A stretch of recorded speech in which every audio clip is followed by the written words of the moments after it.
In fact, I was practicing my intro for you. Are you ready? You ready for Yeah, this? yeah. I didn't practice enough though, so now I'm gonna blank out. Wait. I got this. The captain of charisma, the king of cool. We are here with your influencer outreach lord and savior, Nikola. Woo! Oh, that has been the best intro anybody has given me. The captain of charisma really suits you. Actually, you thought you were showing up to something different, or How do you sell that? No, no, no, no, we're no. I, going I, now. By the way, I, this is it. I'm exactly where I'm supposed to be. I think This episode's going to focus on outreach. Do you know why it's going to focus on outreach? is because I'm the guest, Because you're the captain of the charisma. captain of charisma and the Lord Savior of influencer outreach. There we go. If this gets decent amount of views, I'm posting that as my LinkedIn job title. All right, cool. It's going on our homepage for a day. All right, so we're going to start with the question everybody wants to know. How much money do you make? I'm just teasing. How much outreach are you guys doing monthly now, Influencers Club? I would say around 1 million creators reached per month. So you guys are doing 1 million creators reach a month. That's pretty big numbers. So then with that in mind, you want to just give the 2-line pitch on what Influencers Club is? Yes. So we are driving creator acquisition for a lot of the creator economy companies, mostly through email. And from what I understand, that might be an understatement, actually. Thank you. Expand on that. That was our initial targets. Yeah. Those were our initial targets. That's the 2-line pitch. Yeah. And when you say creator economy companies, is it fair to say that basically anybody I've seen get funding in the last year, except for Modash in this space, you're doing outreach for?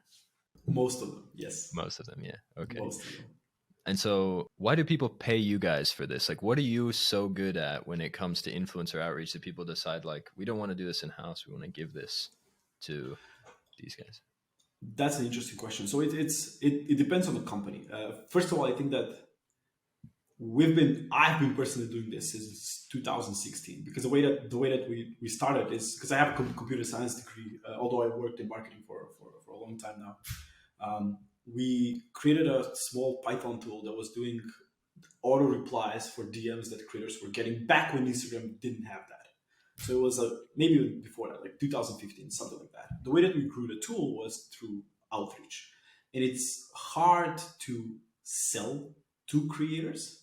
And I think that's where most companies sort of get things wrong. How do you position yourself? How do you pick the best targets? How do you pick the right time? What value prop? What message? So I was personally doing it, and we started doing it for companies. And I think that as we sort of work with more and more, not only that we got a lot of data around what works and what doesn't, but also a lot of experience and copywriting and all that stuff. And it's tough to scale email as a channel. It really is. So that's the sort of major reason why companies are looking to us versus doing it in-house. Some of them are doing it in-house. But it's also from a dollar value perspective, it's cheaper to hire us. We're going to handle and dedicate an entire team versus hiring people in-house specifically for this channel. And most of the companies don't even plan on hiring for email as a channel to begin with. Because it's mission critical for a lot of your customers to, like, if you're doing 1 million people outreached per month, then it's obviously like a core part of the business is a critical function for these guys based on the volumes you're doing, that you exist to do this outreach. So the outreach is critically important, actually. So I think that email is one of the best channels in the world, full stop. Like, regardless of whether that's creator, B2B, whatever it might be, I think email is a wonderful, wonderful channel because, one, it's still independent, so nobody can take that away from you. So that's one. The second thing is that you can dive really deep into segmentation and targeting, which you cannot do that on Facebook or TikTok ads or whatever it might be. You can get really, really deep into the specifics and then customize the message according to your target, according to your value prop, change a few things here and there. And also just the benefit of having a direct line of communication versus just them. So if you show an ad, they go on your landing page, they either convert or they don't. You don't have a lot of info, right? Hmm. But through an email, they can tell you like, this is the things that I don't want. This is what you can do better. And just by talking to people, you can not only improve the product, not only onboard people, but also improve the product. Talk to people, figure out what they want, what they don't want, and so on.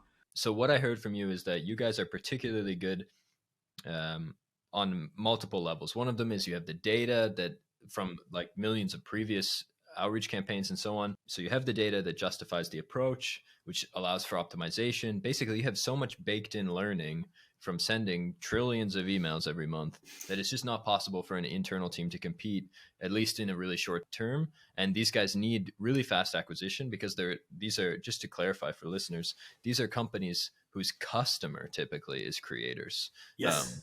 yeah, yeah. So it's a little bit different than our, like, probably the listener's typical use case, but I think there's so many cool insights to pull out of this. So maybe to get you out of your comfort zone here a little bit, uh, if you're starting an e-commerce company or you're inside an e-commerce company, it's doing some revenue, whatever, and they want to start scaling influencer outreach internally, um, put yourself in their shoes. How do you set up this process from 0 to 1, the nitty gritty details? So the big, we have three things that we're focusing on, and those three things are obviously they have a lot of details in them. But the three things I think for successful influencer outreach is how do you pick the perfect targets, and that's a lot.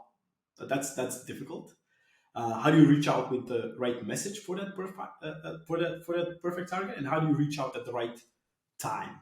Mhm. Because that's also important. So those are the three things that I feel like are very valuable for any influencer outreach campaign, regardless of whether that's creator economy companies or just really wanting to onboard influencers and work with creators for anything really. It's identifying the right people, basically. So three things: identifying the right people, figuring out the right message, and figuring out the right time. Because Mm. for example, I mean, we can expand on all of those things if you want. Yeah. What do you do first? What's the day one? Perfect target. Like, how Perfect. do you pick the perfect target audience for a given company? Because Eh, they might think they want something, mhm, we might end up with something else. But mhm. it's usually really diving deep into the details of who their perfect creators are.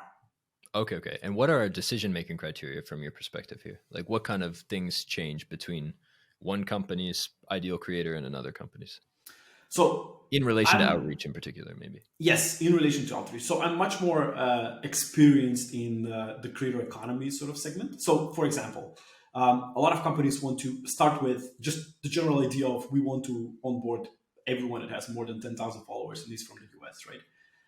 And that's and that's great. That's the dream for anyone. But then we sort of talk to them around, okay, what are you offering to creators? What is the value prop? Like, how can we really narrow down, if not three, at least multiple segments of who their target creator is. So going beyond just 10K followers, like, do these people need to have a community? Should they be on Patreon? Are they supposed to be on Instagram or on YouTube, TikTok? What Hmm. kind of content? What hashtags they might be using so we can kind of find them by really diving into the details of what the creators are. Are they using Linktree, for example? Are they linking to multiple content? Do they have a blog? If they have a blog, what's their monthly visits on their blog? So really expanding towards the entire um, journey as a creator versus only focusing on the follower count and the location, if that makes sense. Okay, okay. So on day one, we have to start from being very creator centric. We need to decide who we're targeting. And Yep. so if we're an e-commerce company, let's say we're doing like I saw a company went like bankrupt the other day, some wine delivery box. So we're gonna take over that market since those guys are out of the space now that we're a wine delivery company. We really think YouTube's the way to go because we want to be a little bit classy here and talk about, the notes and the tangs and the pangs, so we want to really feel the smells in our ears and that kind of stuff. So we need video for that. So we're gonna do. Actually, let's change from YouTube's too narrow. Let's do TikTok's a little broader, Mhm. easier to scale outreach. So we're gonna do TikTok for that. It's mostly gonna target females. We know our creator size, let's say, is going to be like 50 to 100,000 followers. Maybe we make this decision as well. As you mentioned, because they're very creator economy oriented, the types of questions you ask. But are these the type of things that we want to know for if we're in an e-com setting, for example, or is there other questions that still should be answered? So I think that diving a little bit deeper into analyzing the business side of things, like for example, what do you feel you have the most competitive advantage in? Like, is it all over the US? Is it Europe? Is it specific parts of the US? Mm. And then going beyond that is then who actually buys the product? Is it younger people? Is it older people? Do they buy it in shops? Are they doing like online delivery? Right? Try to learn as much as possible about the business side of things and use that knowledge to suggest some attributes that would further narrow down our target audience when it comes to creators. Okay, okay, If that okay. makes sense. I hope it does. Gotcha. Yeah, let's do the hypothetical. So we've got our wine company. We've got medium-sized create, like small, medium-sized creators on TikTok. We know it's wine, so we probably need people above 18 in the audience base. So let's say like or 18, 21. We can go.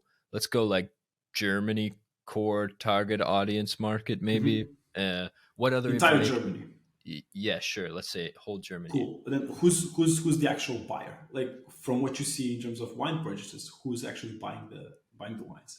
Right. So these are like um, professional young women. So they're 28. They're like in that age range where they kind of, um, they're not buying liquor for their uni parties anymore. They're having like nice dinner parties at home, Mhm. on the regular.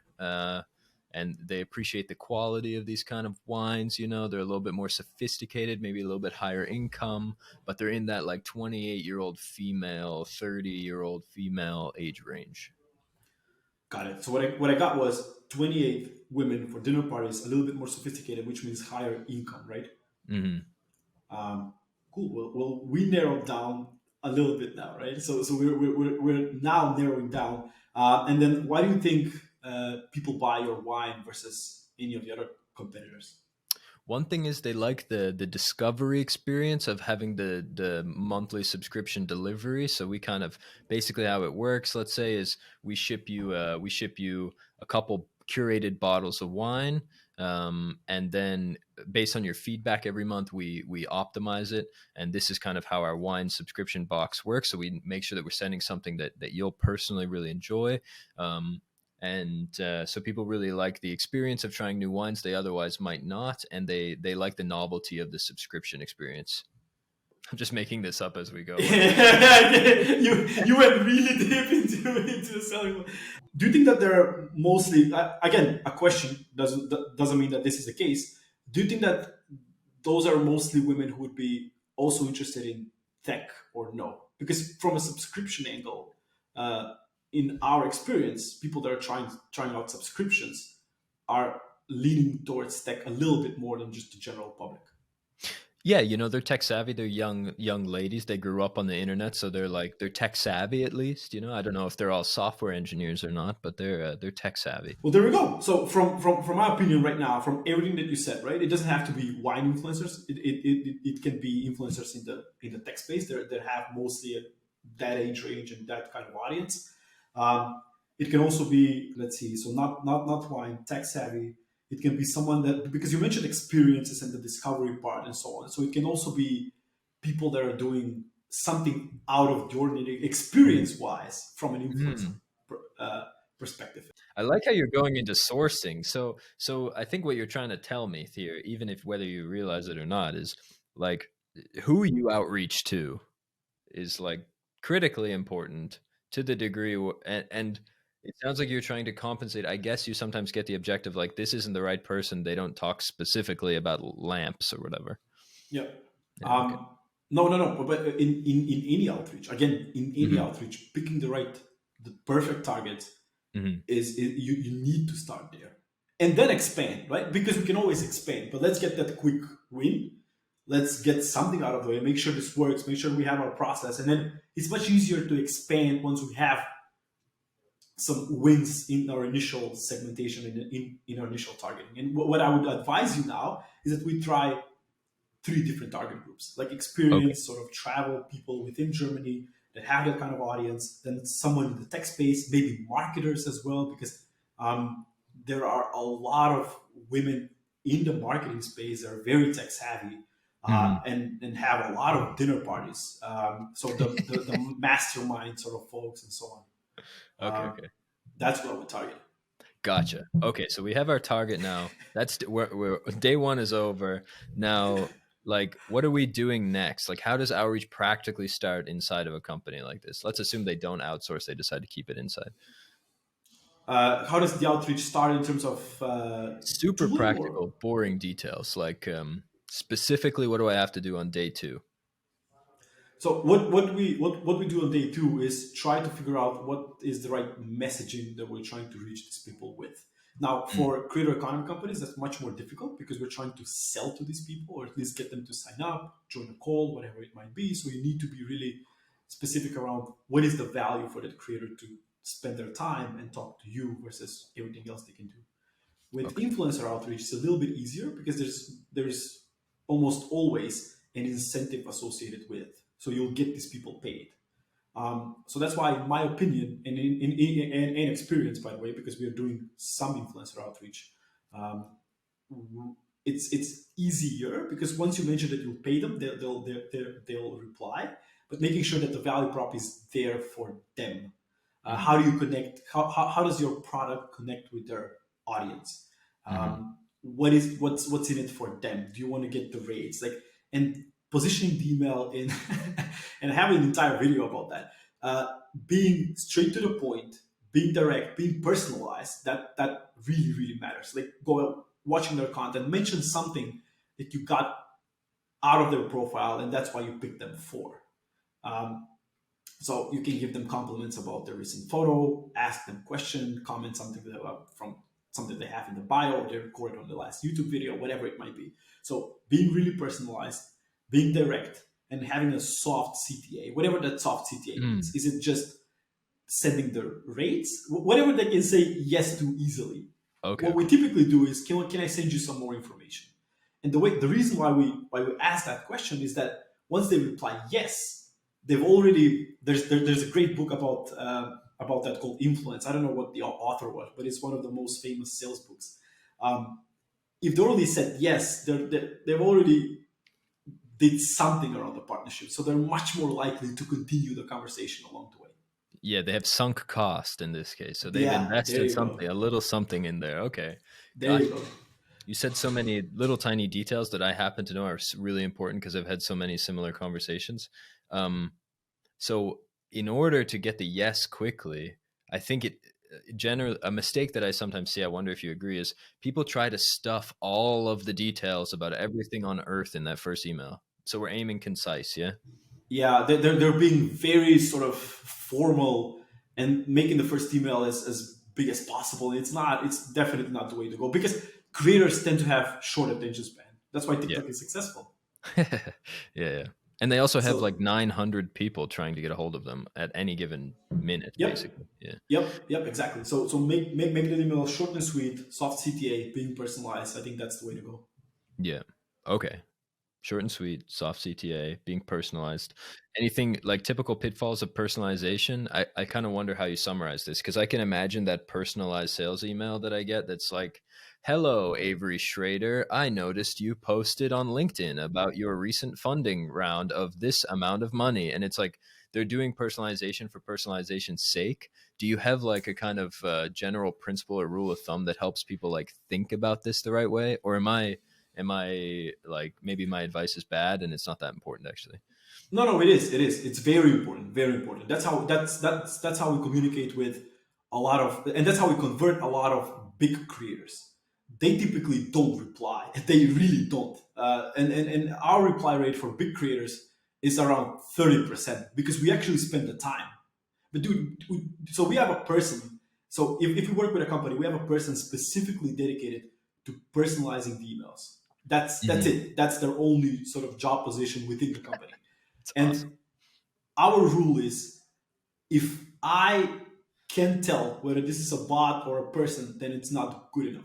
Is there like two or three? Actually, it's almost defeat this. The question almost defeats itself in a way. I was going to ask, is there like two or three easy like repeatable kind of scalable personalization tactics that can apply every time. But I think as soon as you start to look too much for that same thing, you end up robotic and you don't pass the Turing test anymore. Yeah, yeah, yeah, yeah. That's why I've never said yes to. There was a we had one call within the company where it's like, okay, how do we teach people to make good personalization? Let's give them templates that we've already used. And I said immediately no to that, because once you give them templates, that's how they kind of, that will guide them, and that we definitely don't want that. So yes, the Yeah. question defeats is, yeah, it's yeah. Yeah, I see what you mean. I think it is a real challenge for people because people kind of get like they get so nervous about the idea of being bogged down in this very small task. So I'm kind of thinking in my head in the background like how to overcome the slog of manually doing this every time. But I think we're gonna get through there through the next couple questions. So you mentioned that you guys have like 30% response rates from macro, like from big celebrity style, like maybe it's not Paris Hilton, but somewhere between Paris Hilton and me, there's like a 30% response rate. So it's a kind of a two-part question. It's for an e-commerce company like that that's going to start automating. So they have a little traction in outreach. They have a few partners now. Things are rolling. Our wine company is selling some stuff with influencers. Then at what point do they know it's time to automate? And I guess that's tied to metrics somehow. Yeah. Automate, define automating a little bit. I want to no longer send emails manually. I want to, as best as possible, scale this out or at least do it automatically enough that it's happening in autopilot. Very good question. Here's how I would structure that. Automation is great if your reply rate is good enough without the sort of one-on-one personalization stuff. So if you're targeting creators that have, our sort of cutoff limit is if they have more than 200,000 followers, then I would stay away from automating. Oh, interesting. Okay. And but anything below that, I think it's okay to automate. If and it's tough to say around numbers because it's different for every company. But if the reply rate that you're getting is good enough and the your total addressable market is big enough, then you can start automating stuff. Um, Ooh, okay. So yeah, it's less a function of like purely what's the percentage say for reply rate. And it's really like, will this reply rate get you the number of creators that you need to accomplish your goal given the number of creators possible to outreach to? yeah, yeah, yeah, 100%. Okay, that's a good answer, but people want a number. I actually I agree mean, with you. But do you think is there a floor where you're like, this is trash, you need to do better for yes. replies? So, Yeah. but again, it's different for nano slash micro creators and then bigger ones. So for the smaller ones, because the market is in it, again, it depends on the company, but the market is big enough. Mhm. The floor, like the lowest reply rate that I would be not okay with, but I would tolerate, is around 2.5%. Okay. But Okay. again, there's a difference. We're selling to creators most of the time, so Mhm. it's tougher to get replies that way. So 2.5 is the sort of floor, and for Okay. bigger ones, I don't tolerate anything below 20 because the target, the total addressable market is very very small. So you can't Yeah. yeah waste creators. Since I come from the other side, from the brand side, I would say like if someone's getting 2 or 2.5, then I'm really getting nervous that they're just putting zero effort and they're just launching emails out. I think for like you really want to hit probably 4 is doable with some sort of effort. I think you're right. That's why I wanted to mention that it's different selling, right? It's different when you're selling to creators versus trying to get the rates and actually pay them. Hmm. So let's agree on 5% for influencer outreach, and Yeah, then two and five. a half if you And want this. maybe we can give a couple, like, do you have a couple of right out of the gate pieces of little advice that people skip over? Like things they can implement within a few hours that will help improve this outside of what you already mentioned. I have a couple little hacks in mind. I wonder if you have some that I haven't thought of. Can you mention two of them so I know what you're thinking of? I'll give you one in maybe I don't know about it in your space, but when it's business to creator directly, rather than, or like when, yeah, when it's an in-house team reaching out to creators, marketers haven't done sales, so they don't know they're supposed to send follow-ups. True.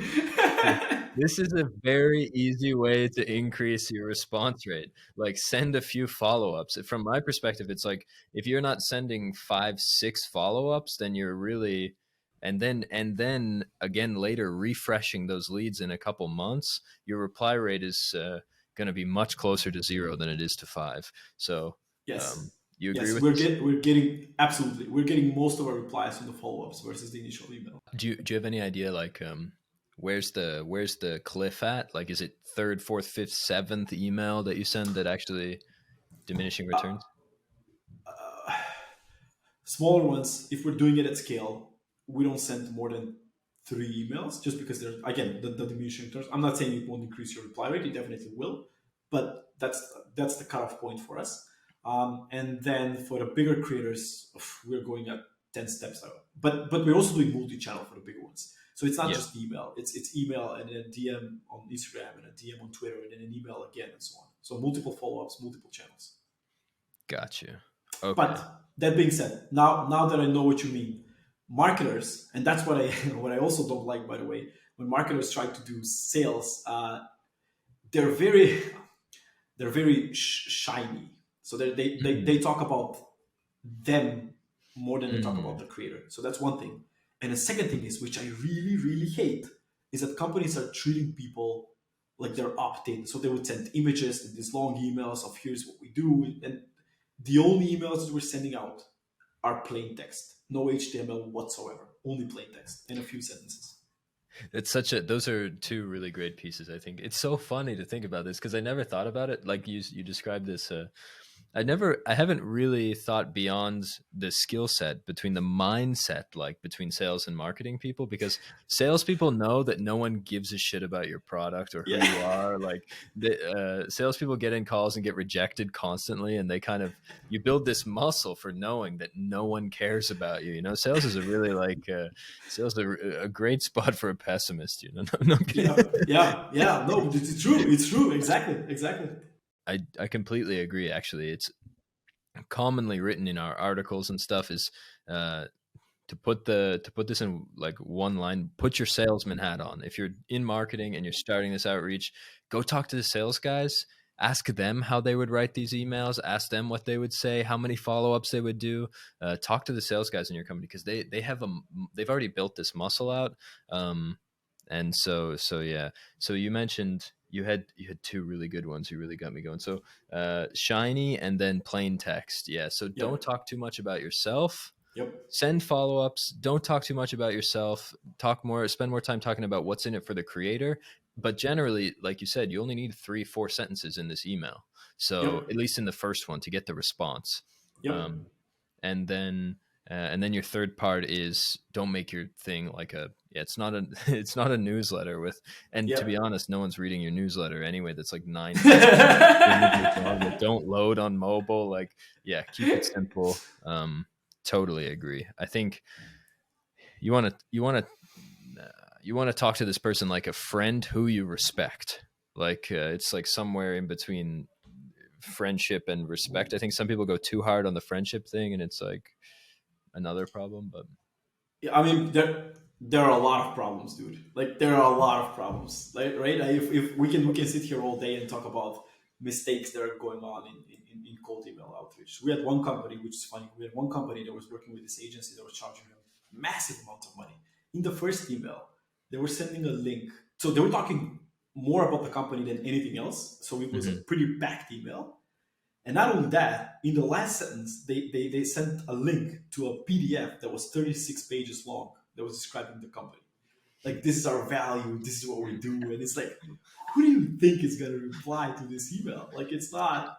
Yeah, I think one thing that might be helpful for people is like, would you do what you're asking the person in, but by virtue of sending the email, would you do what you're asking the person to do? Would you read 36 pages of a PDF for the chance to talk to a brand that you have no clue is like anything of interest, you know, while 30 other people have written you like personalized kind, nice outreach, multi-channel, the king of charisma. Is there any other metrics? We talked about reply rate a lot. Is that really like the creme de la creme? Is there other things people like? How should people think about metrics and optimizing them over time? Anything you want to say about that? So obviously, in any cold email outreach campaign, you track the open rate, the reply rate, and then what's the eventual conversion on the back end. Um, and those things are tied to different parts of the outreach. Like if we talk about the open rate now, it has a lot to do with your message, the subject, what are you actually writing, what are you typing in the message, your domain reputation, your domain health, the email account health, so on and so forth. And then the conversion also matters. Like if you're getting replies, that's great. But then how do we convert these replies to actual relationships and working with the creators? So that's also another step that we need to take. And it also comes with a lot of challenges. Like because I mentioned that we're almost not always, but most of the time we're just having a really really soft CTA similar to can I send you some more information? Then what happens? Like how do you structure that information? Do you want them to continue replying to an email? Do you want to book a call? Do you want to get their phone number and call them? Um, what is that we're trying to achieve, and then how do you get there from a positive reply rate, a positive reply to an actual conversion, whatever that conversion might be, and are we satisfied with the number of people we've reached and the eventual conversions that happen? And if anything, like in that funnel, um, if anything is not acting like we want, then it's sort of different ways of figuring out what went wrong and how to improve it.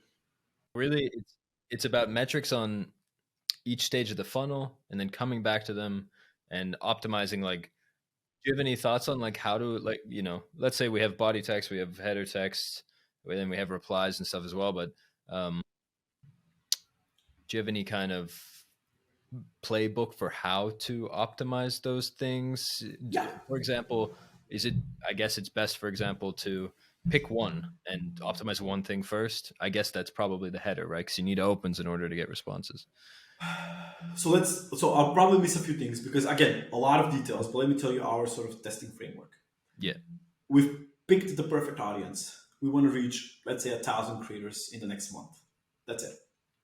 This is what we're going to be. If we end up working with 10 of them, that's, we'll be okay with that. We're good to go. So writing the email copy, and then we're testing out. So the entire process goes like this. And again, I'm definitely skipping over a few things because there's a lot of them. We're testing the email copy on.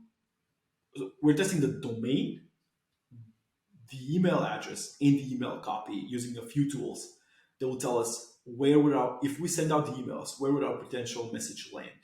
Because, for example, we can go if the open rates are around 20%, that probably means that you end up in the promotions folder. If the open rate is 2%, that means you ended up as spam.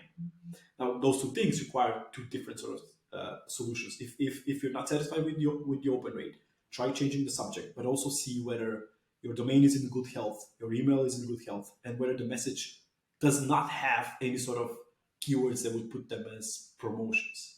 So stuff like don't wait, buy this now, right? Like Google has a real-time filtering of certain keywords. Like for example, for a long time, anything around crypto and Web3 went to promotions, which was fun. So if you just mentioned those keywords, you ended up directly in the promotions folder. So it's based on that.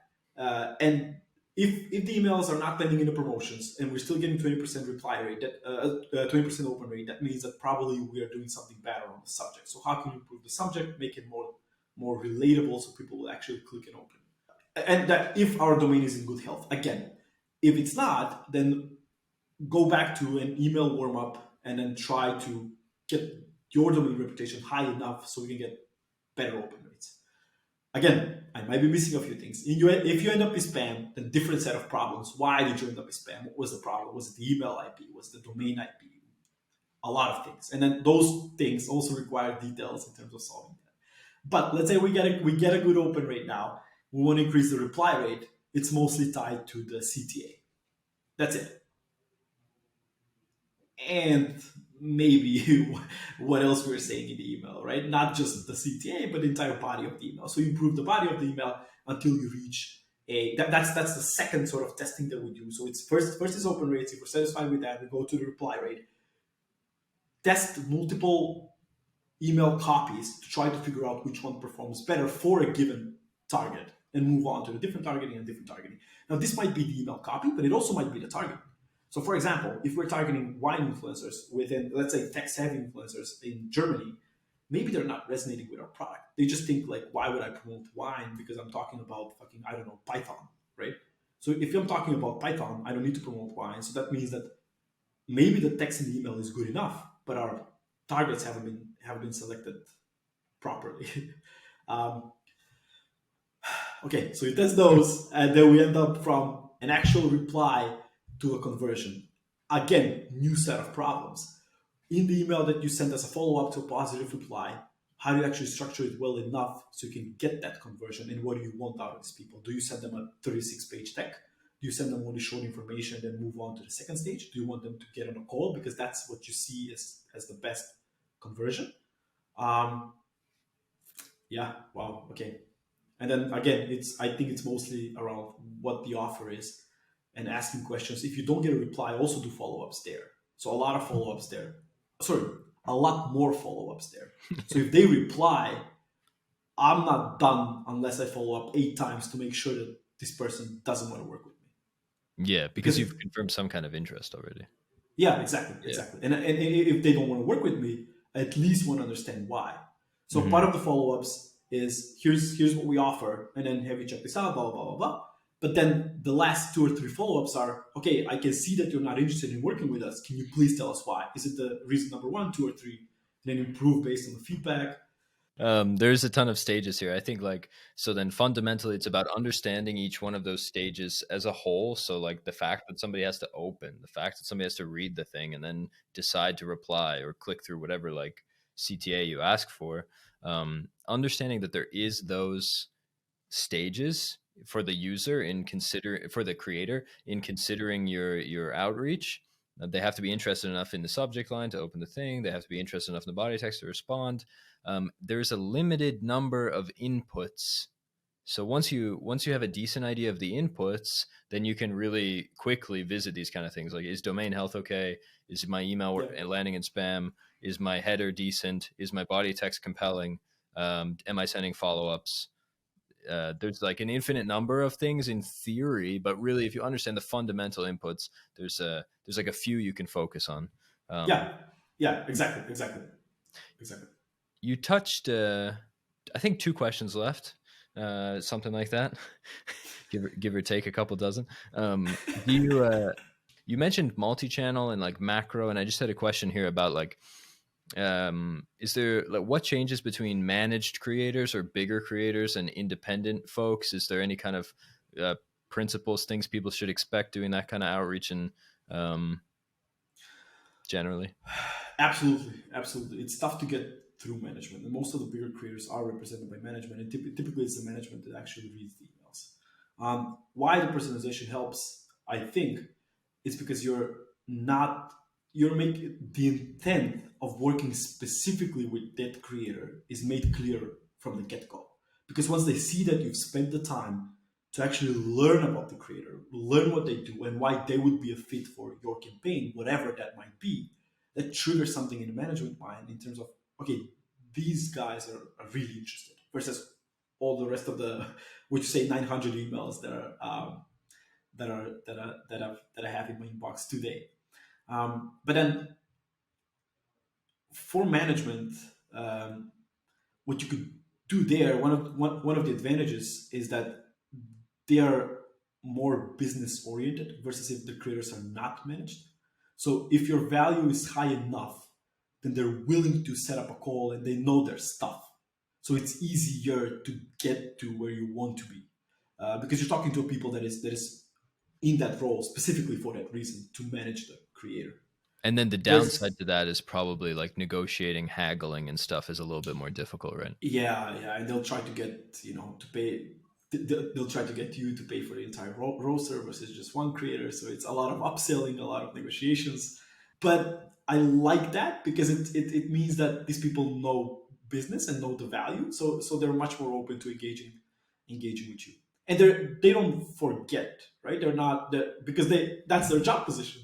Versus creators that are not represented, they have a lot of stuff to do, a lot, and it's I get it, right? I really understand that this is not their, like, they didn't sign up to be a business person. They signed up to create to make content stuff. about, yeah, to make stuff. Exactly, exactly. So with them, it's a lot more follow ups, a lot more reminders. They miss a lot of the calls. Like creators that are not represented probably miss 50% of the call schedule, which is Okay, yeah. crazy. Yeah, they don't. They probably don't look at their calendar. To be fair, like, They what are don't. they? They Yeah, don't. Yeah. Yeah. I They think. don't. Yeah, maybe a takeaway there. If I like, this is something I'm learning on the go here. I think because of that case, that creators are still under this kind of wave of professionalism. They still have tons of work to do in as far as becoming, like, moving from creatives to real entrepreneurs. And that's also partly a decision along the growth curve. It's like, at what point is this my full-time job and I'm going to treat it like a business, or get management or whatever. So I think if you're working with creators who aren't already there, then removing as many of the scary steps for them as humanly possible is probably like a real effective strategy for smoothing that. Like, any kind of additional steps, like, send that reminder that the meeting is tomorrow. Try to get like the phone number or whatever in the beginning, maybe, so you can just call them without them showing up to the Google Meet link in the thing or whatever. I think, like, making it as difficult to mess it up as humanly possible is probably also a really Ab- good move, because you have to appreciate, Absolutely. again, like, who these people are and what they're actually focused on, and it's not you. It's their own business, and so yeah. Absolutely. And this ties back to the soft CTA, the long emails, right? Everything is sort of related to what you're saying right now. You Yeah. don't want to scare them. You don't want to scare them with big emails. You don't want to scare them with sending immediately contracts and 36 pages of PDF. You don't want to scare them with anything really along the way, because if they think it requires a lot of effort on their side, then Hmm. they probably, even though it might be a good opportunity, they'll probably skip it because they just feel the anxiety of hey, I need to do this stuff that I don't know anything about. And something to know is that even if you're a really nice person and you're going to treat them well and you're going to pay them on time and you're going to give them a fair offer after the first email or whatever, they don't know that about you. Like, Yeah, we've had brands come to us and be like, "Hey, we want to work with literally the most famous person in the country, and our budget is like a free car wash or a toothbrush, like a literal toothbrush. We're willing to send a toothbrush. We need two Instagram stories and four feed posts across 3 months. And it's a gifting campaign, so we're not going to pay. And this is half of what these creators are getting. So their filter is really high. Like, if you there's a real risk for them that you're going to waste a bunch of their time yep, just to offer a toothbrush. So that's part of the reason too, that they're ignoring that first email from you, because you're just another robot sending them a ping to give them a toothbrush, like, after 3 hours of negotiation. It's like, exactly. No, yeah, no, exactly, exactly. And that's why. So, for example, again, there's this webinar I did on how to position creator outreach. If you have a good enough offer and you offer, then put it in an initial email. Like, hey, this if your rates are better than what other companies are paying, put that as the value prop. Like, we don't want to waste your time. And you're yeah, right. You're right. A lot of companies are wasting their time. A lot of them. I mean, you have to spend, um, you know, be seeing the whole noise of bullshit offers. yeah, yeah, totally. Okay, I told you it was only, I've now, like, extended my two questions out a little bit here, so we get to the end. um You mentioned DMs earlier. You mentioned multi-channel. Can you share, like, your there's kind of a debate between DMs and emails. I think some people think you that, like, DMs have many downsides. You might get banned on the platform or throttled or whatever. It's hard to scale, yada yada. But a lot of people's perception is that it's the only way to really effectively get to the creator. Do you have, like, some thoughts on DMs versus emails in particular, and then beyond that, how to go multi-channel in general? Just a couple sentences and why. It won't be a couple of cents. but it will be a few if that's okay. Let's So, go. first of all, I didn't think when I launched, I still remember the day I launched my first email campaign to creators. Again, 2015, 2016. I didn't expect the open rates to be the way that they are right now. Like there are some campaigns where, I mean, 90% of people open up email, which is crazy. I didn't think that creators would use email that often, but they do. Um, I like email versus DMs because it's scalable and there are a lot of tools you can use um, to remove the manual work tied to just reaching out. Um, we're using DMs for bigger creators because we want to improve our reply rate by utilizing more channels. And again, same with B2B. In the B2B space, what salespeople do is they send an email, they do a LinkedIn touch, then they, I don't know, they call them, then they email again. So we wanted to replicate that in the creator space. And the platforms that we're sort of outreaching to or from is email and then Instagram DM and then Twitter DM because we found it to be where creators effectively reply more. Some of them also have on Instagram, for example, some of them have those DM automation bots where you can, even if they don't reply, they'll tell you who you need to contact in order to get a reply, Mm. which is interesting. But I would say that our reply rates are mostly through email, but there are replies in the DMs as well. No, even in the DMs, we're guiding people to read the email. That was kind of, yeah, I was going to see if I could lead you there because that was my assumption. I've seen that work really well as well. I think it's like it also helps the brand a lot when it comes to scale because you can centralize all of the outreach around email, and then anything additional you do pushes back to the email, which you already, you have like a single channel rather than like seven to manage. Yeah, yeah. Um, And a lot of tools associated, right? You have your email tool, you have a CRM, you can do payments there. It's a lot. It's much more organized than DMs. DMs are very messy. It's also a much easier soft ask to say, "Hey, can you check out the email I sent you?" This is Yeah, also like, in a way, this is also personalization because then they know that the person who sent the email also has at least been to their feed long enough to send a DM. There's like a little touch of humanity in the process of like asking. Yeah. we include the personalization in the first DM as well Okay. Yeah. because if they don't open email, they might open the DM. We also want them to see that we've actually spent the time to research who they are, what they do, and that's why we emailed. Yeah, yeah. I can imagine even like throwing an interesting hook. We sent you an offer for an interesting amount of money, and then actually, you're definitely going to spam if you do that. Don't listen to me. So you're going to the filtered inbox. Um, Okay. Anything else on multi-channel? Like how should our wine company who's just started scaling outreach? You mentioned using tools just for the listener. I think you're talking about tools like Mailchimp, Woodpecker, Outreach, whatever the emailing tool is that your team is already using can probably do the job for you, especially in the beginning. But uh, where was I going? Yeah, anything more that our wine company should think about in regard to going multi-channel? Should I rush it and do it right away in the beginning? Should I like wait till XYZ happens, or should I never do it at all? I would again tie this back to the total addressable market. If we're targeting micro or nano influencers, there are probably so many of them that you don't need to go multi-channel. You can stay organized and focus only on email. If you need to go multi-channel or you want to work with specific creators that you really want to work with, then go multi-channel. But it's hard to stay organized. It's very hard. Gotcha. Awesome. Hey man, this was great. This is, I think, the core. Do you think we missed anything on like super important outreach? And do you want to give like three sentences maybe to summarize all of your advice for our wine company who's about to scale this? Like, what is the like four, five, six, seven sentences on uh, start to finish? What do I have to keep in mind when I'm starting out? And that's how we wrap this bad boy. Yeah, so this bad boy, we're gonna wrap it up with again, focus on the perfect target audience. So take a look at your business, whatever we spoke about, right? Not just wine influencers, tech savvy, anybody that will have an audience that you could really narrow down.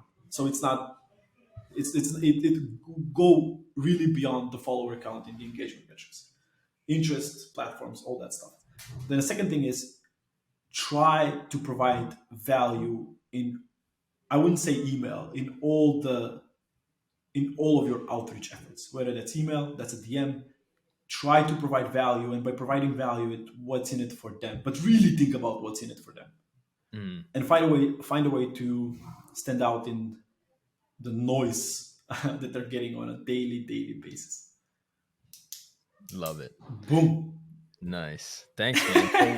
So how can people send you like all kinds of free money and like support you and that kind of stuff? Like where Oh, do what's LinkedIn. LinkedIn? Just follow, maybe subscribe, follow you on LinkedIn, check out the Creator Newswire weekly something. Creator, Creator Economy Newsflash. That was supposed to be that was literally a placeholder name. It was literally a placeholder name, but it launch date came and we're like, oh fuck it, we don't have a name, so let's just run with it.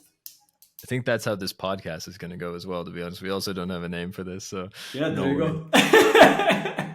Yeah, I thought the newsletter is pretty cool. By the way, for those still listening this far in, then thank you very much. Check out Nikola on LinkedIn. He does have this fancy creator newsletter, Newswire, News Daily, news of creator stories, weekly, monthly, and hourly. Nothing I do is fancy, but yeah, Yeah, but it's pretty cool. Like I, to be I honest, would take that. I haven't gone deep on any one of them, but I always see like a little snippet, and I'm like, oh, that's interesting. And but how's the project working? Actually, is it going okay? Yeah. So the idea was that there's a lot of happening in the space, and I think that we're both lucky, or anybody listening, that we're working in a space that is things are happening almost daily. So I think that it's very interesting. So one of the things that I wanted to do with the newsletter is just provide the top headline stories for the week for people that don't have a lot of time to lose in terms of researching news, Twitter, whatever it might be. I like it. Yeah, it's there's another big newsletter in this space. I think I like yours better, and also it's like yeah, it's cool. It's yeah. The others in the space seem to really gear themselves around like varied social media news, but you're the creator, man. So I appreciate that. Thank you. Nice. Thanks, Nicola. Appreciate you, dear listener. I hope this was helpful. Go get some people and do some things and send some emails. Very motivational, dude. Very motivational. Dude, get some people, send some emails. Yeah, You dude, said it you best. you're a natural Me at what? at this. What? Talking to you, dude? You make it No, so easy. just talking in general. Thanks. Yeah, I've been called big mouth before. That's the nicest way anyone ever said it to me.